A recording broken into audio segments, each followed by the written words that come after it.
परमात्मने नमः। वे सुप्रसिद्ध बलाकानंदन गागर्य बोले, यह जो दर्पण में पुरुष है इसी की मैं ब्रह्म रूप से उपासना करता हूँ। यह सुनकर उनसे प्रसिद्ध राजा अजातशत्रु ने कहा, नहीं नहीं, इसके विषय में आप संवाद ना करें।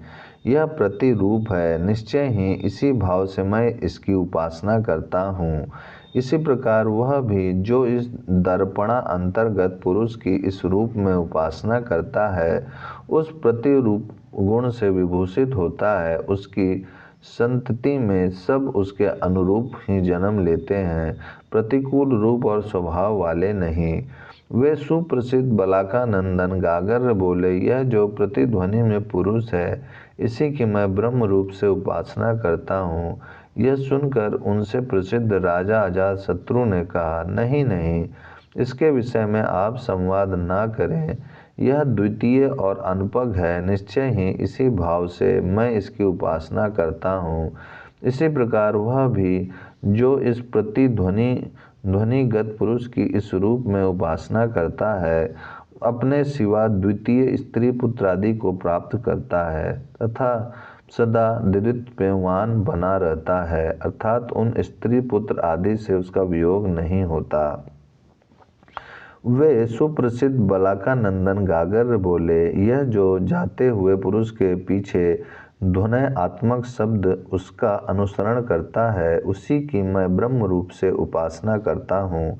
यह सुनकर उनके प्रसिद्ध राजा अजातशत्रु ने कहा, नहीं नहीं, इसके विषय में आप संवाद ना करें। यह प्राण रूप है, निश्चय ही इसी भाव से मैं इसकी उपासना करता हूँ। इसी प्रकार वह भी जो इसकी इस रूप में उपासना करता है, ना तो स्वयं पूरी आयु के पहले मृत्यु को प्राप्त होता है और ना उसकी संतान ही पूर्ण आयु के पहले निधन को प्राप्त होती है। वे सुप्रसिद्ध बलाकानंदन गागर्य बोले, यह जो छायामय पुरुष है इसी की मैं ब्रह्म रूप से उपासना करता हूँ। यह सुनकर उनसे प्रसिद्ध राजा अजातशत्रु ने कहा, नहीं नहीं, इसके विषय में आप संवाद ना करें। यह मृत्यु रूप है, निश्चय ही इसी भाव से मैं इसकी उपासना करता हूँ। इसी प्रकार वह भी जो इसकी इस रूप में उपासना करता है, ना तो स्वयं ही समय से मनुष्य के लिए सामान्यतः नियत आयु से पहले मृत्यु को प्राप्त होता है और ना उसकी संतान ही समय से पहले जीवन से हाथ धोती है। छाया अंधकार का ही स्वरूप है, बाहर का अंधकार और भीतर का अज्ञान ये दोनों मृत्यु रूप हैं। उन सुप्रसिद्ध बलाकानंदन गागर्य ने कहा, यह जो शरीरा अंतर्वृत्ति पुरुष है इसी की मैं ब्रह्म रूप से उपासना करता हूँ। यह सुनकर उनसे प्रसिद्ध राजा अजातशत्रु ने कहा, नहीं नहीं, इसके विषय में आप संवाद ना करें। यह प्रजापति रूप है। प्रजापति अर्थात संतान के उत्पादन और पालन पोषण में संलग्न रहने से यहाँ शरीर स्थित पुरुष को प्रजापति कहा गया है। निश्चय ही इस भाव से ही मैं इसकी उपासना करता हूँ। इसी प्रकार वह भी जो इसकी इस रूप में उपासना करता है, प्रजा और पशुओं से संपन्न होता है।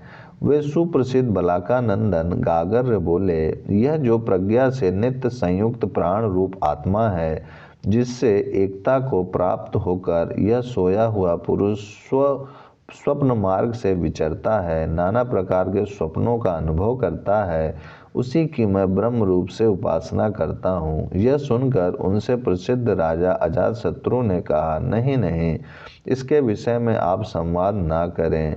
यह यम राजा है, निश्चय ही इसी भाव से मैं इसकी उपासना करता हूँ। यम यानी प्राण ही यम नियम का हेतु है तथा वह राजा की भांति सर्वत्र विशेष स्थान रखता है, अतएव वह यम राजा कहा गया है। यह सुनकर उनसे प्रसिद्ध राजा अजातशत्रु ने कहा, नहीं नहीं, इसके विषय में आप संवाद ना करें। यह यम राजा है, निश्चय ही इसी भाव से मैं इसकी उपासना करता हूँ। इसी प्रकार जो इसकी इस रूप में उपासना करता है, उस उपासक की श्रेष्ठता के लिए यह सारा जगत नियम पूर्वक चेष्टा करता है। उन सुप्रसिद्ध बलाकानंदन गागर ने कहा, यह जो दाहिने नेत्र में पुरुष है, उसकी मैं ब्रह्म रूप से उपासना करता हूँ। यह सुनकर उनसे प्रसिद्ध राजा अजातशत्रु ने कहा, नहीं नहीं, इसके विषय में आप संवाद ना करें। यह नाम का आत्मा अग्नि का आत्मा तथा ज्योति का आत्मा है। यहाँ ज्योति का मतलब तात्पर्य है कि नेत्र तेजस इंद्रिय है, नेत्र से ही नाम रूप वाली वस्तुओं का प्रकाशन होता है, अतः इसे नाम, सत्य, ज्योति, विद्युत, अग्नि और तेज का आत्मा बताना ठीक ही है। निश्चय ही इसी भाव से मैं इसकी उपासना करता हूँ। इसी प्रकार वह भी जो इसकी इस रूप में उपासना करता है, इन सब का आत्मा होता है। वे सुप्रसिद्ध बलाकानंदन गागर बोले, यह जो बाएं नेत्र में पुरुष है, इसी की मैं ब्रह्म रूप से उपासना करता हूँ। यह सुनकर उनसे प्रसिद्ध राजा अजातशत्रु ने कहा, नहीं नहीं, इसके विषय में आप संवाद ना करें। यह सत्य का आत्मा, विद्युत का आत्मा और तेज का आत्मा है। निश्चय ही इसी भाव से मैं इसकी उपासना करता हूँ। इसी प्रकार वह भी जो इसकी इस रूप में उपासना करता है, इन सब का आत्मा होता है। उसके बाद बलाकानंदन गागर चुप हो गए। तब उनसे प्रसिद्ध राजा अजातशत्रु ने कहा, बाला के बस क्या इतना ही आपका ब्रह्म ज्ञान है? इस प्रश्न पर बलाकानंदन गागर बोले, हाँ, इतना ही है। तब उनसे प्रसिद्ध राजा अजातशत्रु ने कहा, तब तो व्यर्थ ही आपने मेरे साथ यह संवाद किया था कि मैं तुम्हें ब्रह्म का उपदेश करूँगा। बलाकानंदन, अवश्य ही जो आपके बताए हुए इन सभी सोपाधिक पुरुषों का करता है, अथवा ये सभी जिसके कर्म है, वही जानने योग्य है। राजा के यह कहने पर वे प्रसिद्ध बलाकानंदन गागर हाथ में संविदा लेकर उनके पास गए और बोले, मैं आपको गुरु बनाने के लिए समीप आता हूँ। यह सुनकर उनसे प्रसिद्ध राजा अजातशत्रु ने कहा, यह विपरीत बात हो जाएगी। यदि क्षत्रिय ब्राह्मण को शिष्य बनाने के लिए अपने समीप बुलाए, इसलिए आइए एकांत में चलें, वहाँ आपको मैं अवश्य ब्रह्म का ज्ञान कराऊंगा। यूँ कहकर राजा ने बलाकी गागर का हाथ पकड़ लिया और वहाँ से चले दिए। वे दोनों एक सोए हुए पुरुष के पास चले आए। वहाँ प्रसिद्ध राजा अजातशत्रु ने उस सोए हुए पुरुष को पुकारा, ओ ब्राह्मण, हे पांडरवासा, हे सोमराजन। इस प्रकार संबोधन करने पर भी वह पुरुष चुपचाप सोया ही रहा। तब राजा ने उस पुरुष के शरीर में छड़ी से आघात किया। वह सोया हुआ पुरुष छड़ी की चोट लगते ही उठकर खड़ा हो गया। तब बलाका की गागर से राजा अजातशत्रु ने कहा, बलाके, यह पुरुष इस प्रकार अचेत सा होकर कहाँ सोता था?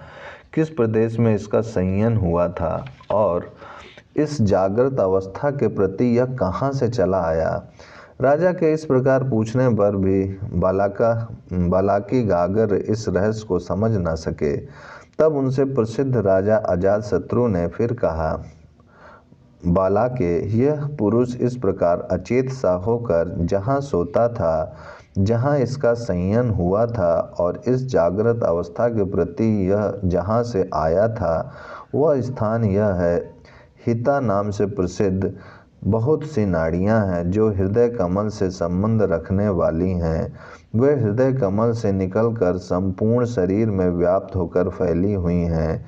इनका परिमाण इस प्रकार है, एक केस को 1000 बार चीरने पर जो एक खंड हो सकता है, उतनी ही सूक्ष्म वे सब की सब नाड़ियाँ हैं।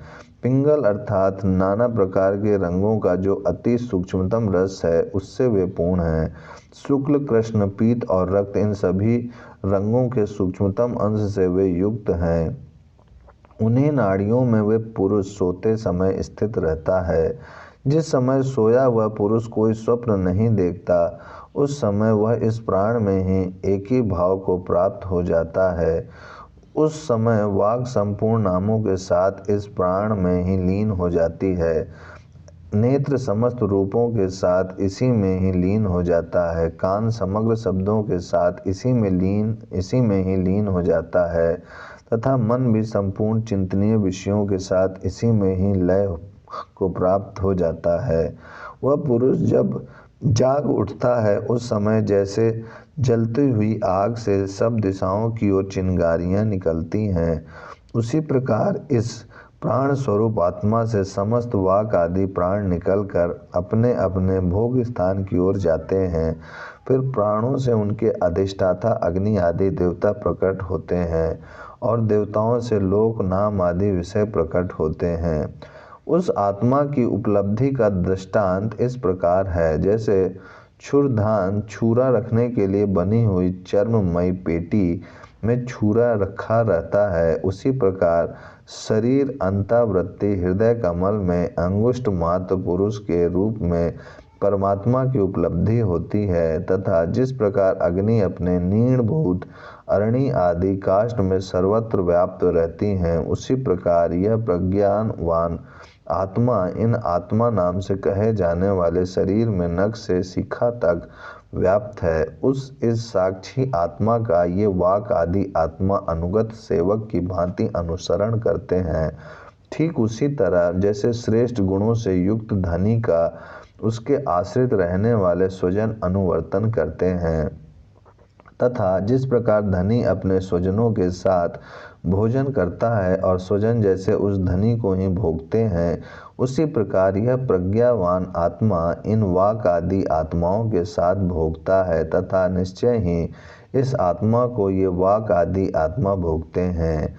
वे प्रसिद्ध देवता इंद्र जब तक इस आत्मा को नहीं जानते थे तब तक असुरगण इनका प्रभाव करते रहते थे, यानी इनका पराभव करते रहते थे, किंतु जब वे इस आत्मा को जान गए तब असुरों को मारकर उन्हें पराजित करके संपूर्ण देवताओं में श्रेष्ठता का पद, स्वर्ग का राज्य और त्रिभुवन का आधिपत्य पा गए।